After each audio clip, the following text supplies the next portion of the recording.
The Rustenburg 200, round 4 of the Northern Region's Off-Road Championship for motor vehicles and the third round for motorcycles and quads, was recently held in the Waterval area near Rustenburg and attracted over 200 entries.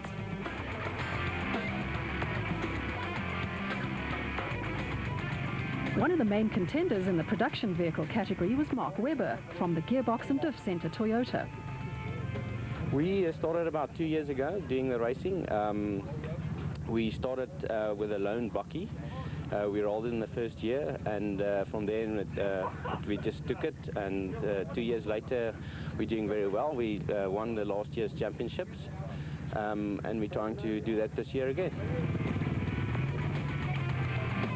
Derek de Wit is a contender for the Special Vehicle Championship title, but doesn't underestimate the competition. My biggest competition is World Peter Boom Fight. So, but we might give our best shot and see how it goes. Same for him, we can break the car and he can break his car. So if the car stays together, you will do well. So see how it goes. Competition in the quad category is stiff, with Rustenburg 200 winner Kobus Oberholzer the Class L championship leader. Well, no, there's not a major difference. The only difference is going to be, what I must do is I have to stay in front, because there's going to be a lot of dust. And once you are in front and there's no problems like punches on the tires and technical stuff like when you're falling down or so, because you're losing much of a hell of time. So all I'm going to do is, as I said, I'm going to try and keep my cool and just finish the race. Carl Leroux has a 20-point lead over his nearest rival in the open motorcycle class. Die punte is baie naby mekaar, so ek dink die kompetisie gaan nog baie lekker en straf wees vandag. Ek weet dis baie van die lokale mense wat kom ry wat ook in die top 5 posisies is. So die kompetisie gaan lekker sterk wees. Gearbox and Diff Centre rider Brian Bentley leads the Class K championship in the quad category after finishing in the runner-up position on the first 2 events. At this stage I'm running a harder compound tyre, something more to dig, because as far as I hear there's a couple of rocky stages through here. So I've gone for a harder tyre, a bit bigger, a lot stronger. The route consisted of 3 64-kilometre loops, with motor vehicles scheduled to start first, followed by the motorcycles and quads. The regional events have a core group of competitors whose ranks grow at each event, with the occasional national championship contender using the events as test runs in preparation for the next round of the ABSA Off-Road Championship.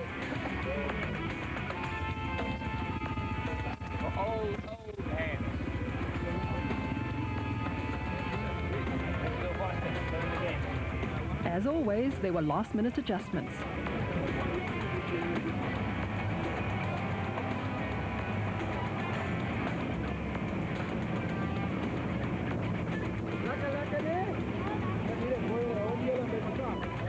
There was drama in the Hendrik Reineke camp.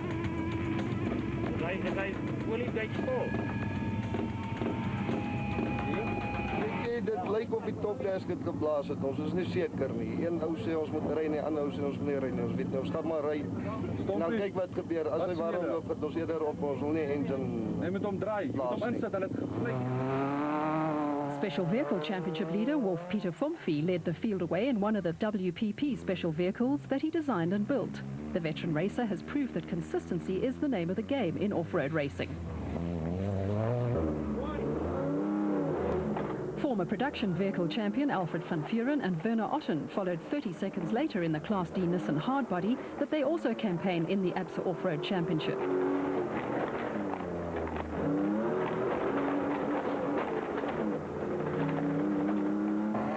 Freiburg 200 winners Hendrik Reineke and Jakob van Tondo decided to start the race despite the fact that the Toyota Land Cruiser had a suspected blown head gasket. The telltale clouds of steam and smoke pouring from the exhaust were a sure sign that the problem was terminal. Malcolm Koch and Reynard Jacobs won Class E at the Nampo 400 and the Freiburg 200 and were likely podium finishers in the Toyota Hilux, as were husband and wife Ger and Caroline Juster and Frank and Delian de Greef in the Toyota Hilux. Johan Mitchell and Willem Mutter won Class C in the first 2 rounds of the championship, but had a non-finish at the Freiburg 200, while Mark Webber and Marcus van der Berg in the Gearbox and Diff Centre Toyota has some catching up to do after 3 successive third-place finishes in Class E.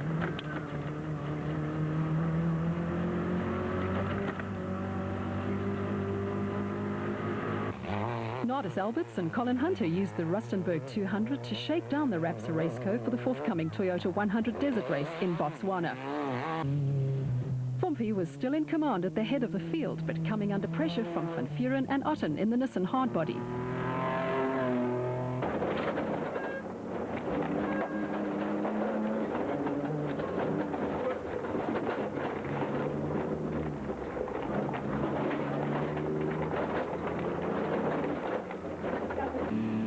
Reineke and Van Tonder were on a charge, but it would be short-lived, while arch rivals Koch and Jacobs had matters well under control in Class E.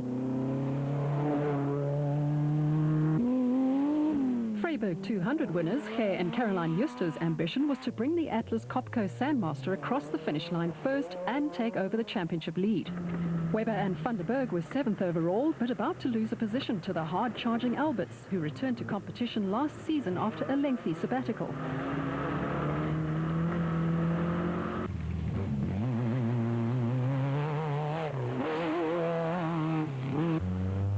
The gearbox and diff center Toyota pair was now 8th overall and 5th in the production vehicle category, but had Henk Bester and Ernie Griessel in the Class E Old Man Emu Toyota Hilux hard on their heels.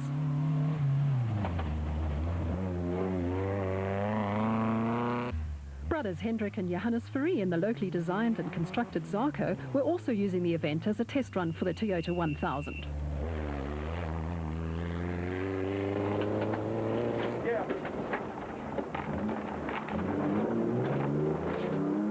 Van Vuren and Otten were on a charge at the head of the field, which was finding the going rather tough in the rough and dusty conditions.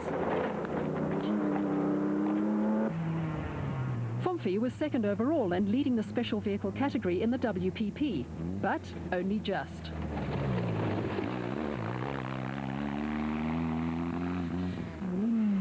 The Juster couple had upped their pace and were not only intent on overtaking him, but also the leading Nissan, while behind them, Alberts and Hunter had much the same plan in mind.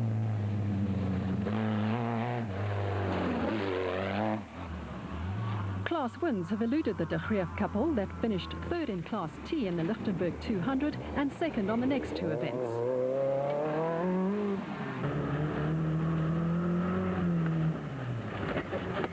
Weber and Van der Berg had gained 2 places, but incidents such as this would cost them valuable time that they could ill afford to lose, because Jannie Visser and Jacques Leroux in the Toyota Hilux were steadily gaining ground on them.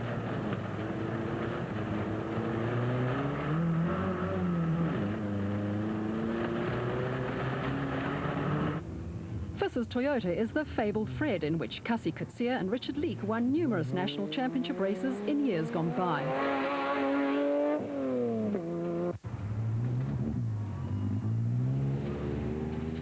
Willy Jabert and Dion Barweiser's race was run.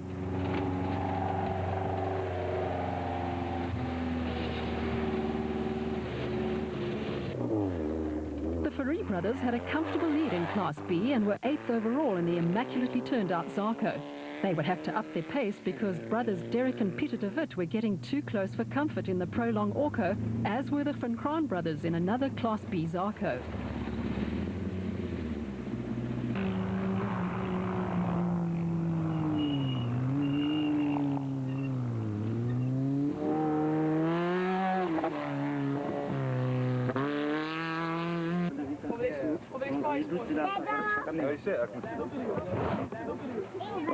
Toe ons wil wegspring, toe sien ons hy kort water en alles, toe ons al vermoed die topgasket het gegaan. Goed gery, vir hom Alfred op sy gey gewees en hoe klim jy dit net?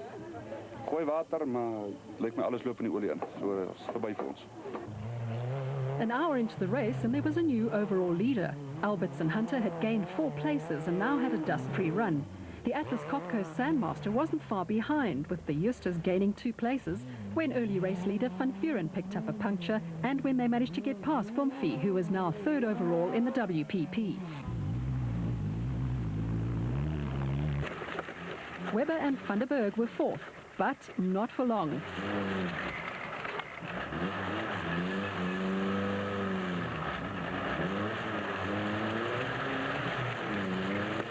Visser and Leroux nipped by, and the race between the two crews was now on. The 6-cylinder powered Class T Toyota Hilux had the edge on the 4-cylinder Class E Toyota Hilux, and the odds of Webber catching Visser were slim, especially as they had to stop to replace a flat wheel.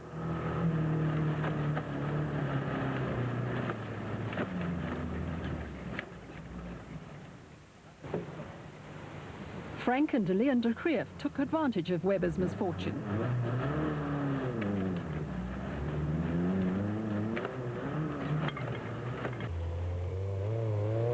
The de Kreefs were second in Class T and chasing that elusive Class win, while Webber and Rustenburg were again having to play catch-up in the Class E leading gearbox and diff center Toyota Hilux.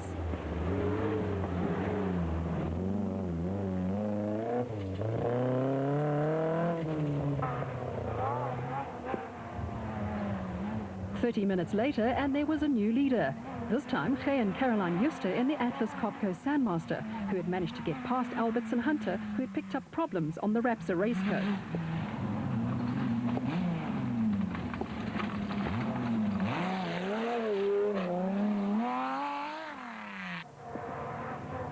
Fomfy was second overall, but could not have been too happy with what he could see in his rear-view mirrors.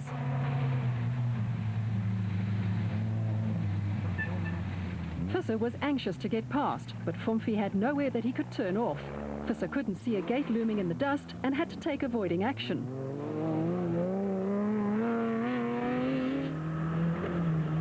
Webber had the de Kreefs in his sights.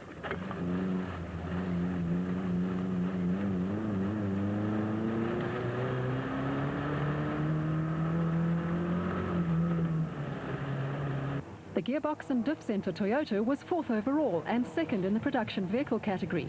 Not bad for a 4-cylinder powered vehicle.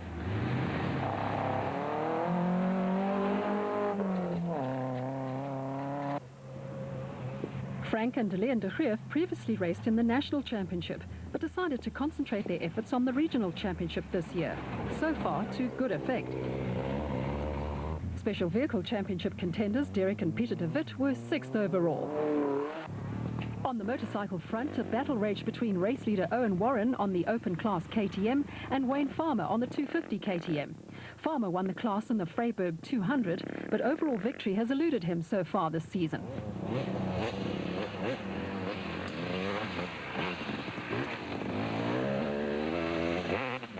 Third place Grant Wheeler was on a charge to make it a KTM 123. Martin Kruger was having a steady run on the 300 KTM, while quad leader Donnie Kutzer was controlling the race on the Polaris.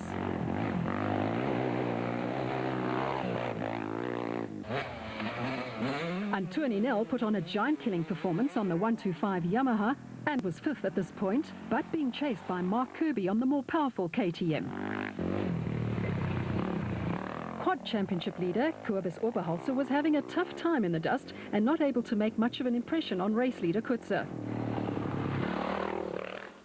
Dave Perry had a good run on the 200 Gas and would eventually finish 9th overall, with R.D. Wilson on the Yamaha finishing 16th after a tough day of racing.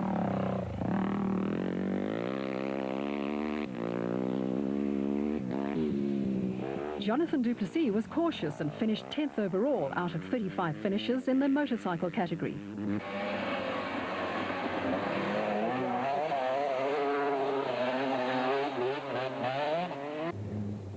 Seldom has there been a race where there have been so many lead changes. Fomfy was again in control, and Webber and Rustenburg had moved up to 2nd overall and were leading the production vehicle category in what had turned out to be an extremely rough event.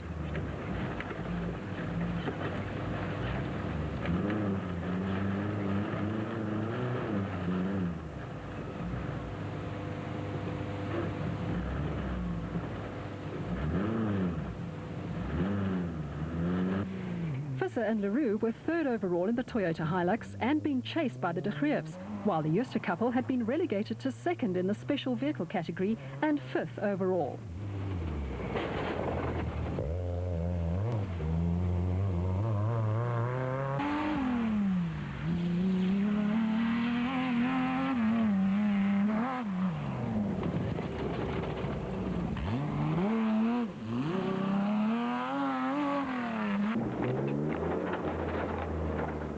Early race leaders Van Vuren and Otten were back in the hunt after losing considerable time earlier in the race.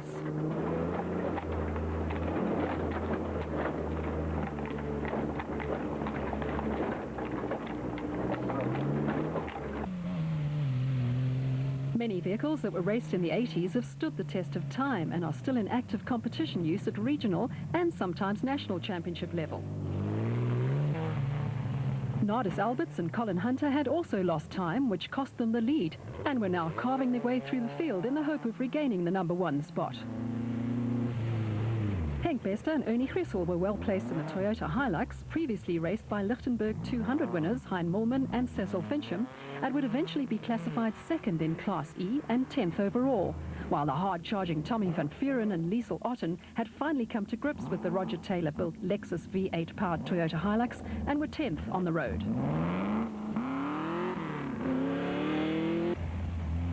Ati van Deventer and Ockert Oosthuizen were the Class C leaders and destined to finish 11th overall, with Frans Schutter and Flip Wellman in the hunt for a Class A podium finish.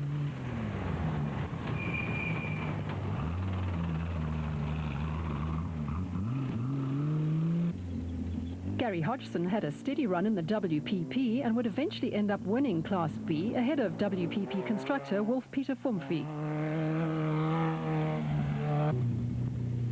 The De Wit brothers weren't able to make an impression on the leading group and settled for third in Class B and 9th overall, while Malcolm Koch and Reno Jacobs had to be satisfied with 17th overall and third in Class E. Wayne Farmer led the motorcycle brigade on his KTM.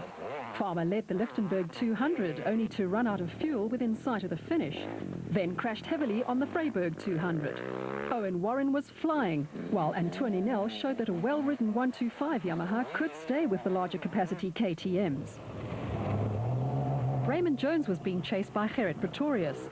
The dust was a major problem for all competitors, and Jones would eventually finish 4th, while Pretorius retired from the race, which allowed KTM rider Grant Wheeler to gain a place and finish 5th ahead of Martin Kruger on the KTM 300.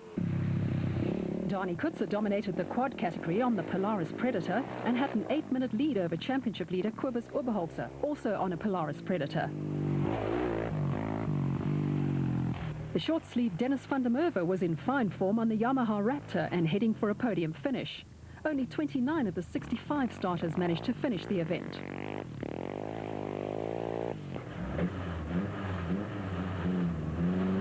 With overall leaders Visser and Leroux long gone in the Toyota Hilux, it was left to Webber and van der Berg in the Gearbox and Diff Center Toyota Hilux to fend off the challenge from the rest of the production vehicle contenders, who had been slowed by a variety of problems, including punctures.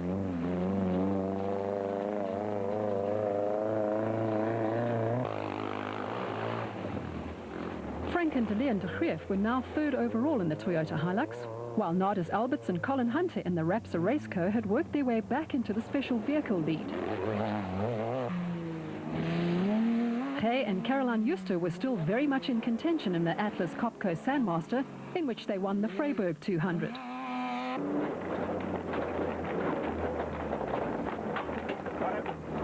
The onboard view from Alfred van Vuren's Nissan Hardbody shows just how tight and rough the route was.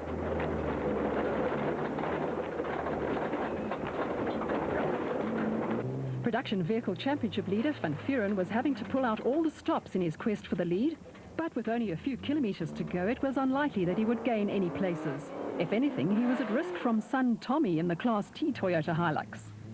Special Vehicle Championship leader Fumfi was third and quite content to earn valuable points to add to his growing tally. Back with race leaders Jannie Visser and Jacques Leroux as they struggle through one of the rocky, car-braking sections of the route, with Alberts and Hunter less than 2 minutes behind.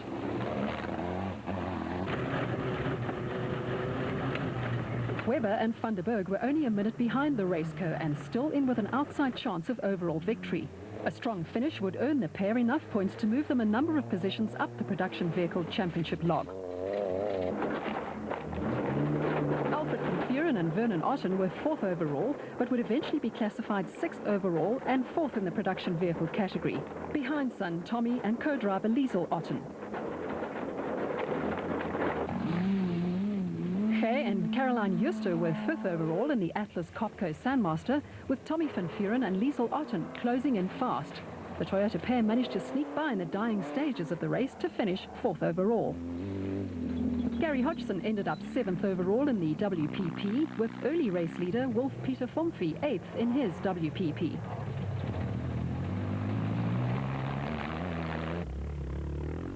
A well-earned victory for Jannie Visser and Jox Leroux in the Toyota Hilux, with Nardus Alberts and Colin Hunter the special vehicle category winners in the Rapso Raceco.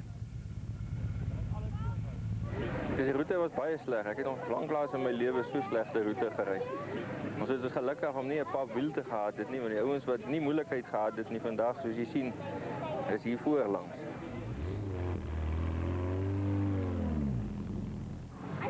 I think most of the guys, especially some of the national runners, might have come out here today to do testing for the desert race.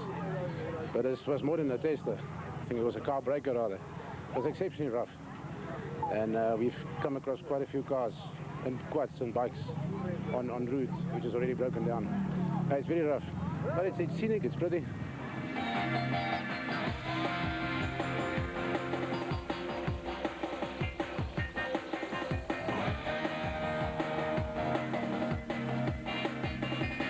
Wayne Farmer finally took home the spoils in the motorcycle category.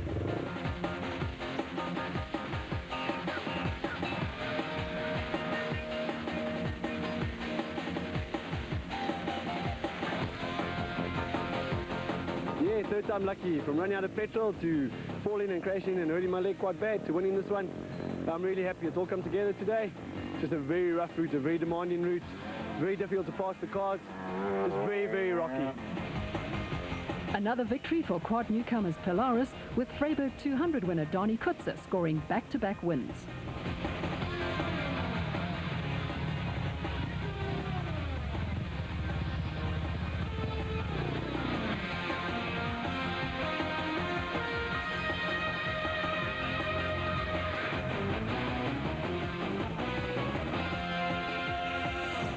Ek dink Rustenburg Motorsport Club het 'n goeie job gedoen. Dit was goed gemerk. Het was 'n bietjie rof geweest. Ek het self 2 keer geval. Ek het by 2 mense ook gestop wat geval het. Maar verder van die dele was rof, van die dele was vinnig, maar oor die algemeen goed.